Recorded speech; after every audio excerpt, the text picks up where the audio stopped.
اب ہم آتے ہیں اس حدیث کی طرف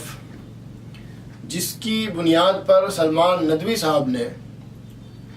پوری امت کے اجماعی موقف کو ٹھکرانے کی کوشش کی ہے، اور جس حدیث کو لے کر غیر مقلدین بھی بڑی اچھل کود کرتے ہیں، اور جس حدیث کی وجہ سے نہ وہ صحابہ کے فیصلوں کی قدر کرتے ہیں اور نہ ان کے اجماع کو مانتے ہیں، نہ قرآن و سنت کو مانتے ہیں، جس حدیث کی وجہ سے وہ حضرت عبداللہ ابن عباس رضی اللہ تعالیٰ عنہ کی روایت ہے مسلم شریف کے اندر، جس کے اندر عبداللہ ابن عباس رضی اللہ عنہ فرماتے ہیں کہ 3 طلاقیں حضور کے زمانے میں ایک ہوتی تھی، حضرت ابو بکر رضی اللہ عنہ کے زمانے میں بھی ایک ہوتی تھی، حضرت عمر کے شروع دور میں بھی ایک ہوتی تھی، بعد میں حضرت عمر رضی اللہ تعالیٰ عنہ نے اس 3 طلاقوں کو 3 قرار دے دیا، پہلے وہ ایک ہوتی تھی۔ یہ روایت مسلم شریف میں ہے، اور غیر مقلدین یہ تاثر دینے کی کوشش کرتے ہیں کہ دیکھیے حدیث میں آیا ہے کہ 3 طلاقیں اگر دے دی جائیں تو 3 شمار نہیں ہوں گی بلکہ ایک ہی ہوں گی، اور 3 طلاق دینے کے بعد بھی مرد کے پاس رجوع کرنے کا اختیار ہوگا، جبکہ یہ بالکل غلط ہے۔ اس روایت کا یہ مطلب قطعی ہے ہی نہیں جو بیان کیا جا رہا ہے، اور اگر ہو بھی تو بھی یہ روایت اس قابل نہیں ہے کہ یہ قرآن و سنت کے سینکڑوں مضبوط دلائل کے سامنے، اجماع امت کے سامنے، صحابہ اور خلفائے راشدین کے اجماع کے سامنے ٹک سکے۔ اس روایت کے علماء نے متعدد جواب دیے ہیں، میں ان میں سے چند جواب آپ کی خدمت میں نقل کرنا چاہتا ہوں۔ پہلا جواب تو یہ ہے کہ متعدد علماء نے، محدثین نے، اساتین فن نے اس روایت کی سند کے اوپر اور اس کے متن کے اوپر سخت کلام کیا ہے، اور اس روایت کو ضعیف قرار دیا ہے، صراحت کے ساتھ ضعیف قرار دیا ہے۔ بعض علماء نے تو یہ فرمایا کہ چونکہ عبداللہ ابن عباس رضی اللہ عنہ کے بہت سارے شاگرد ہیں، اور ان کے اندر صرف ایک شاگرد طاؤس نے یہ الفاظ بیان کیے جو غیر مقلدین نقل کرتے ہیں، جو مسلم شریف میں، باقی تمام شاگردوں نے نقل کیا عبداللہ ابن عباس سے وہ مسلک جو ان کا حقیقی مسلک ہے کہ 3 طلاقیں 3 ہی واقع ہوں گی اگر کوئی دے دے تو۔ صرف ایک طاؤس نے ان سے الگ روایت کی تمام شاگردوں سے، تو یہ طاؤس کی روایت دیگر تمام شاگردوں کے سیغہ اور حفاظ کے خلاف ہے، اس لیے یہ روایت شاذ ہے۔ یہ موقف ہے امام بہقی رحمۃ اللہ علیہ کا، جو انہوں نے سنن کبریٰ کے اندر وضاحت کے ساتھ بیان کیا ہے۔ اس کے علاوہ حافظ ابو عمر ابن عبد البر رحمۃ اللہ علیہ تو صاف صاف یہ فرماتے ہیں کہ یہ روایت وہم اور غلط ہے، یہ طاؤس کا یا کسی اور راوی کا وہم ہے اور بالکل غلط ہے، ایسا ہوا ہی نہیں ہے۔ حضرت عبداللہ ابن عباس رضی اللہ تعالیٰ عنہ کی روایت، صحیح روایت وہ ہے جس میں وہ بیان کرتے ہیں کہ 3 طلاقیں 3 ہی ہوتی ہیں۔ اور امام ابن عبد البر رحمۃ اللہ علیہ کے علاوہ اور بھی متعدد محدثین نے اس روایت کے اوپر کلام کیا ہے۔ امام قرطبی رحمۃ اللہ علیہ نے اپنی تفسیر کے اندر اس روایت کو مضطرب قرار دیا ہے۔ اسی طرح ابن العربی مالکی شارح ترمذی نے بھی اس روایت کو ضعیف قرار دیا ہے۔ امام بہقی، امام احمد ابن حنبل، امام ابن رشد، ابو جعفر ابن نحاس وغیرہ متعدد محدثین نے اس روایت کی صحت کے بارے میں سخت کلام کیا ہے،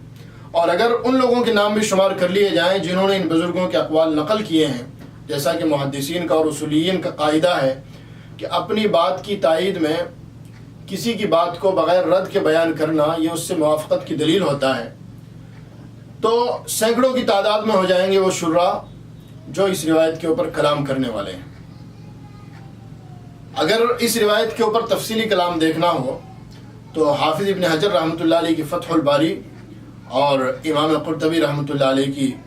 تفسیر وغیرہ کے اندر یہ تفصیلی کلام دیکھا جا سکتا ہے۔ ایک جواب تو اس کا یہ ہے۔ دوسرا جواب اس کا یہ دیا گیا ہے کہ روایت تو صحیح ہے، لیکن اصل میں اس کا مطلب وہ نہیں جو بیان کیا جا رہا ہے، بلکہ اس کا مطلب یہ ہے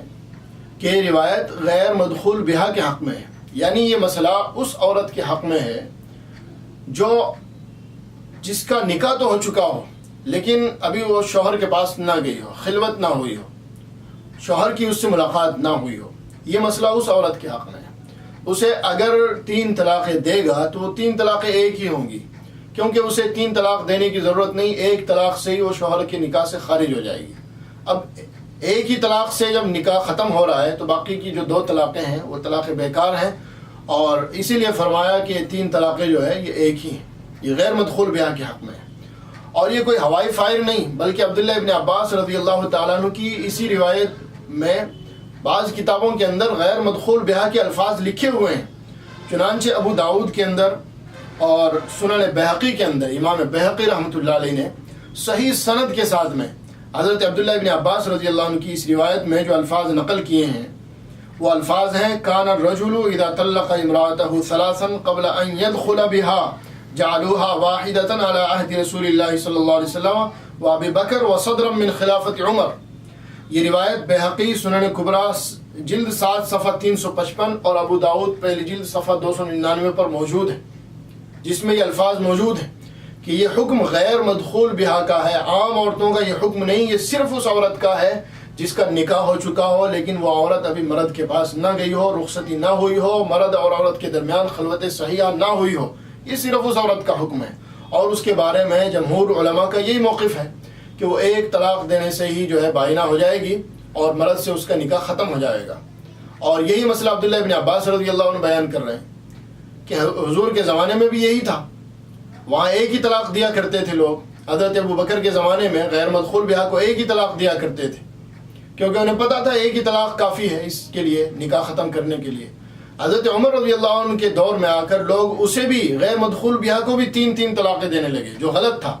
اس کے اوپر حضرت عمر رضی اللہ عنہ نے ناراضگی اظہار فرمائی اور اعلان فرمایا کہ 3 طلاقیں دو یا جس طرح بھی دو نافذ ہو جائیں گی، اور اس کے اوپر جو شرعی حد ہے وہ بھی حضرت عمر رضی اللہ عنہ نے جاری فرمائی۔ تو اس لیے یہ روایت جمہور علماء کے اور اجماع امت کے بالکل خلاف نہیں بلکہ ان کے حق میں ہے۔ تیسرا جواب اس روایت کا یہ ہے کہ حضرت عبداللہ ابن عباس رضی اللہ عنہ جو ارشاد فرماتے ہیں کانت الثلاث تجعل واحدہ، کہ 3 طلاقیں یہ حضور کے اور حضرت ابو بکر کے دور میں ایک ہوتی تھی، تو اس کا مطلب یہ نہیں ہے کہ اس وقت لوگ 3 طلاقیں دے کر ایک سمجھتے تھے اور حضرت عمر رضی اللہ عنہ کے دور میں حضرت عمر نے فیصلہ فرما دیا کہ 3 طلاقیں دینے کے بعد 3 مانی جائیں گی، نہیں، بلکہ اس کا مطلب یہ ہے کہ حضور پاک صلی اللہ علیہ وسلم کے دور میں لوگ شریعت اور سنت کے مطابق طلاق دیتے تھے، اور شریعت اور سنت طریقہ طلاق دینے کا یہ ہے کہ 3 طلاقیں جو دی جائیں گی وہ ایک ایک کر کے دی جائیں، ایک ساتھ نہ دی جائیں۔ تو یہ جو فرمایا حضرت عبداللہ ابن عباس نے مسلم کی روایت میں کہ کانت الثلاث تجعل واحدہ، کہ 3 طلاقیں ایک ہوتی تھی، تو اس کا مطلب یہ ہے کہ 3 طلاقیں ایک ایک کر کے دی جاتی تھی۔ حضرت ابو بکر کے دور میں بھی یہی مسئلہ رہا کہ لوگ 3 طلاقوں کو ایک ساتھ نہیں بلکہ ایک ایک کر کے دیا کرتے تھے۔ حضرت عمر کے شروع دور میں بھی یہی مسئلہ رہا، لیکن آخر میں لوگوں نے بے اعتدالی سے کام لینا شروع کر دیا، بے احتیاطی کرنا شروع کر دی، لوگوں نے ایک ساتھ 3 طلاقیں دینا شروع کر دی، جس کے اوپر حضرت عمر رضی اللہ عنہ نے ناراضگی کا اظہار فرمایا اور فیصلہ فرمایا کہ اگر کوئی 3 طلاق دے گا تو 3 طلاقیں تو نافذ ہوں گی، اسے جو ہے سزا بھی دی جائے گی۔ تو یہاں مسئلہ یہ نہیں بیان کیا کہ پہلے 3 طلاقوں کو 3 دے کر ایک سمجھتے تھے اور بعد میں 3 سمجھنے لگے، بلکہ مسئلہ یہ بیان کیا کہ پہلے لوگوں کی عادت تھی کہ وہ 3 طلاقوں کو ایک ایک کر کے دیا کرتے تھے 3 مہینے کے اندر، اور حضرت عمر رضی اللہ عنہ کے دور میں بے اعتدالی سے کام لیتے ہوئے 3 طلاقوں کو ایک ساتھ دینے لگے۔ تو یہ لوگوں کی عادت بدل جانے کا بیان ہے، اصل حکم کے بدل جانے کا بیان نہیں ہے۔ اور یہ جو میں نے اس حدیث کا جو مطلب بیان کیا ہے، یہ مطلب بڑے بڑے شراح نے اور بڑے بڑے محدثین نے بیان کیا ہے۔ امام نووی کی شرح مسلم کے اندر تفصیل کے ساتھ اس کے تعلق سے وضاحت لکھی ہے، اور محدثین میں امام خطابی، علامہ زرقانی، امیر یمانی وغیرہ بہت سارے حضرات نے اسی مطلب کو ترجیح دی ہے کہ یہ عادت بدلنے کا بیان ہے۔ چوتھا جواب اس روایت کا یہ ہے کہ اس روایت میں جو عبداللہ ابن عباس رضی اللہ عنہ نے فرمایا کہ لوگ حضور کے دور میں 3 طلاقوں کو ایک سمجھتے تھے، ابو بکر رضی اللہ عنہ کے دور میں 3 طلاقوں کو ایک سمجھتے تھے، تو اس کا مطلب یہ ہے کہ حضور کے دور میں اگر لوگ کچھ کام کر رہے ہیں تو کوئی ضروری نہیں کہ وہ اس کی اطلاع حضور صلی اللہ علیہ وسلم کو ہو بھی جائے۔ اگر اس کام کی اطلاع حضور کو ہو جاوے اور حضور اس کے اوپر سکوت فرما لیں تو یقیناً وہ کام جائز ہو جائے گا اور سنت ہو جائے گا۔ لیکن اگر اس عمل کی اطلاع حضور صلی اللہ علیہ وسلم کو ہو ہی نہیں اور لوگ اپنے طریقے پہ وہ کام کر رہے ہوں تو یقیناً وہ جواز کی دلیل نہیں ہو سکتا۔ تو اس روایت کا مطلب یہ ہے کہ لوگ حضرت حضور پاک صلی اللہ علیہ وسلم کے زمانے میں بعض وہ لوگ جنہیں صحیح مسئلے کا علم نہیں تھا، نئے نئے اسلام میں داخل ہوئے تھے، اسی طرح حضرت ابو بکر رضی اللہ عنہ کے زمانے میں بھی وہ لوگ تھے، تو وہ لوگ صحیح مسئلے کا علم نہ ہونے کی وجہ سے 3 طلاقیں دیتے تھے اور انہیں ایک سمجھتے تھے، اور اس کے بعد بیوی سے رجوع کر لیتے تھے، جیسا کہ جاہلیت کے زمانے میں بھی ایسا ہی ہوتا تھا، لوگ طلاقیں دیا کرتے تھے، جتنی چاہے طلاقیں دیتے اور واپس رجوع کر لیتے تھے۔ بعد میں حضرت عمر رضی اللہ عنہ کے زمانے میں حضرت عمر رضی اللہ عنہ کو جب اس بات کا علم ہوا کہ لوگ اس طرح کی غلط حرکتیں کر رہے ہیں، بے اعتدالی سے کام لے رہے ہیں، 3 طلاقیں دے کر بھی ایک سمجھ رہے ہیں اور رجوع کر رہے ہیں، تو حضرت عمر رضی اللہ تعالیٰ عنہ نے فیصلہ فرما دیا اور اعلان فرما دیا کہ اگر کوئی 3 دے گا تو 3 ہی واقع ہوں گی اور سزا کا مستحق بھی ہوگا۔ یہ جو مطلب بیان کیا گیا ہے چوتھے نمبر پر، اس طرح کہ یہ حضور کے زمانے میں ہوتا تھا اور اس کا علم نہیں، اس طرح کے بہت سے اس کی مثالیں کتب احادیث کے اندر ملتی ہیں۔ ایک روایت نمونے کے طور پر میں پیش کرتا ہوں، مسلم شریف کے اندر ہی امام مسلم رحمۃ اللہ علیہ نے ایک روایت ذکر کی ہے، مسلم شریف پہلی جلد کے صفحہ 451 کے اوپر، متع کے تعلق سے سیدنا جابر بن عبداللہ رضی اللہ عنہ کی روایت ہے۔ روایت کے الفاظ ہیں: كنا نستمتع بالقبضة من التمر والدقيق الأيام على عهد رسول الله صلی اللہ علیہ وسلم و ابی بکر حتى نهى عنه عمر۔ بالکل سیم واقعہ ہے کہ ہم حضور پاک صلی اللہ علیہ وسلم کے دور میں اور حضرت ابو بکر رضی اللہ عنہ کے دور میں کھجور کی ایک مٹھیوں کے بدلے یا کچھ غلے کے بدلے عورتوں سے متع کیا کرتے تھے، یہاں تک کہ حضرت عمر رضی اللہ عنہ کا دور آیا اور آپ نے ہمیں اس سے منع فرما دیا۔ اب دیکھیے، جس طرح 3 طلاقیں حضور کے دور میں دے کر ایک سمجھتے تھے، حضرت ابو بکر کے دور میں دے کر ایک سمجھتے تھے، اسی طرح کچھ لوگ حضور کے دور میں متع کرتے تھے، حضرت ابو بکر رضی اللہ عنہ کے دور میں متع کرتے تھے، حضرت عمر رضی اللہ عنہ نے روکا، جبکہ پوری امت کا اجماع ہے کہ حضور پاک صلی اللہ علیہ وسلم کے دور میں ہی متع حرام ہو گیا تھا۔ اس روایت کا مطلب یہی بیان کیا جائے گا کہ جو لوگ حضور کے دور میں متع کر رہے تھے حرمت کے بعد، حضرت ابو بکر رضی اللہ عنہ کے دور میں متع کر رہے تھے، انہیں صحیح مسئلے کا علم نہیں تھا، وہ اپنی نادانی کی وجہ سے کر رہے تھے۔ اسی طریقے سے جو لوگ 3 طلاقیں دیا کرتے تھے، انہیں بھی صحیح مسئلے کا علم نہیں تھا اور ان کا یہ واقعہ حضور کی خدمت میں آیا نہیں، اس لیے وہ لوگ اپنی نادانی کی وجہ سے، صحیح مسئلے کا علم نہ ہونے کی وجہ سے 3 طلاقوں کو ایک سمجھتے تھے۔ 5واں جواب، جو سب سے معتبر جواب ہے میرے نزدیک، وہ جواب یہ ہے کہ اس روایت کے راوی عبداللہ بن عباس رضی اللہ تعالیٰ عنہ ہے، اور اصولیین کا مشہور قاعدہ اور مشہور اصول ہے کہ راوی اپنی روایت کا مطلب دوسروں سے زیادہ جانتا ہے۔ تو ہم اس روایت کا مطلب عبداللہ بن عباس رضی اللہ تعالیٰ عنہ سے کیوں نہ پوچھ لیں کہ کیا مطلب ہے اس کا؟ چنانچہ احادیث کی کتابوں میں عبداللہ ابن عباس رضی اللہ عنہ کی تقریباً 10 روایتیں صحیح سند کے ساتھ موجود ہیں۔ ان کے اندر عبداللہ ابن عباس رضی اللہ تعالیٰ عنہ نے یہی فتویٰ دیا حضرت عمر رضی اللہ عنہ کے دور کے بعد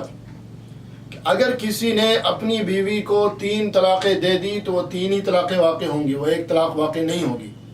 یہ حضرت عبداللہ ابن عباس رضی اللہ عنہ کا فتویٰ ہے۔ اب آپ ذرا اندازہ کریں، اگر اس روایت کا جو غیر مقلدین پیش کرتے ہیں مطلب وہ ہوتا جو وہ سمجھتے ہیں کہ 3 طلاقیں دینے کے بعد بھی رجوع کا اختیار ہے اور وہ 1 سمجھی جائے گی، تو حضرت عبداللہ بن عباس رضی اللہ عنہ خود اس روایت کے خلاف فتویٰ کیوں دے رہے ہیں؟ نعوذ باللہ، اگر جان بوجھ کر حضرت عبداللہ بن عباس رضی اللہ عنہ ایسا کر رہے ہیں کہ دوسروں کو تو حدیث سنا رہے ہیں اللہ کے نبی کی کہ مسئلہ یوں ہے اور خود اس کے خلاف فتویٰ دیں، تو یہ تو بہت بڑی صحابی کے اوپر تہمت ہوگی اور جرح ہوگی۔ جب عبداللہ بن عباس رضی اللہ عنہ اس روایت کے خلاف فتویٰ دے رہے ہیں تو اس کا صاف صاف مطلب یہی ہے کہ اس روایت کا مطلب وہ نہیں جو غیر مقلدین نے سمجھا ہے، بلکہ اس روایت کا مطلب وہ ہے جو عبداللہ بن عباس رضی اللہ عنہ بیان کر رہے ہیں اور جو دیگر علماء نے بیان کیا۔ عبداللہ بن عباس رضی اللہ عنہ کی ایک روایت نمونے کے طور پہ میں پیش کر دیتا ہوں۔ عبداللہ بن عباس کے شاگرد ہیں مجاہد، وہ فرماتے ہیں كنت جالسا عند ابن عباس فجاءه رجل فقال انه طلق 3، کہ عبداللہ ابن عباس کے پاس میں بیٹھا تھا، ایک آدمی آیا، اس نے کہا کہ میں نے اپنی بیوی کو 3 طلاقیں دے دی۔ عبداللہ ابن عباس رضی اللہ عنہ خاموش رہے، حتی ظننت انه رادها الی۔ مجاہد کہتے ہیں ان کی خاموشی دیکھ کر میں سمجھا کہ شاید رجوع کا حکم دے دیں گے، لیکن بعد میں آپ نے فرمایا ینطلق احدکم فیرکب الحموقہ، کہ تم میں سے کوئی آدمی منہ اٹھا کر چل دیتا ہے اور حماقت کر بیٹھتا ہے، اور پھر اس کے بعد کہتا ہے یا ابن عباس یا ابن عباس، عبداللہ ابن عباس مسئلہ بتاؤ مسئلہ بتاؤ، حالانکہ اللہ نے فرمایا ومن یتق اللہ یجعل لہ مخرجا، جو اللہ سے ڈرے گا اس کے لیے راستہ نکل جائے گا، وَإِنَّكَ لَمْ تَتَّقِ اللَّهَ فَلَا أَجِدُ لَكَ مَخْرَجًا، اور تو اللہ سے ڈرا نہیں تو تیرے لیے کوئی راستہ نہیں۔ یعنی اللہ سے ڈر کر اگر طلاق دیتا سوچ سمجھ کر طلاق دیتا، ایک ایک کر کے 3 مہینے میں طلاق دیتا تو راستہ نکل جاتا۔ اب تجھے ندامت ہوئی ہے تو تیرے پاس ایک طلاق دینے کے بعد رجوع کا حق تھا، معاملہ ختم ہو جاتا، لیکن تو نے ایک ساتھ 3 طلاقیں دے دی، اللہ کے حکم کی بھی نافرمانی کی، اور جو تیرے لیے اللہ نے راستہ نکالا تھا وہ راستہ بھی ختم ہو گیا۔ اب تیرے لیے کوئی مخرج نہیں بچا، کوئی راستہ نہیں بچا۔ فرمایا عصیت ربک وبانت منک امرأۃ، تو نے اپنے رب کی نافرمانی بھی کی، گنہگار بھی ہوا اور اپنے عورت سے بھی ہاتھ دھو بیٹھا۔ یہ روایت ابو داؤد شریف کے اندر پہلی جلد کے صفحہ 299 کے اوپر موجود ہے اور صحیح سند کے ساتھ۔ تو پتہ چلا عبداللہ ابن عباس رضی اللہ عنہ کی روایت کا مطلب وہ نہیں جو غیر مقلدین بیان کرتے ہیں، بلکہ اس کا مطلب وہ ہے جو محدثین نے، جو فقہاء نے سمجھا ہے، اور جو خود عبداللہ ابن عباس رضی اللہ تعالیٰ عنہ نے سمجھا ہے۔ یقیناً صحابی کی فہم، جس طرح صحابی کی روایت معتبر ہے، اسی طرح صحابی کی درایت بھی معتبر ہے۔ جس طرح ان کی نقل کے اوپر اعتبار کیا جائے گا، اسی طرح ان کے فہم اور ان کے بتائے ہوئے مطلب کے اوپر بھی اعتبار کیا جائے گا۔ تو عبداللہ ابن عباس رضی اللہ عنہ کے قول کی روشنی میں عبداللہ ابن عباس رضی اللہ عنہ کی روایت کا مطلب یہ ہے کہ 3 طلاقیں اگر دی جائیں تو وہ 3 ہی واقع ہوتی ہیں، ایک واقع نہیں ہوتی۔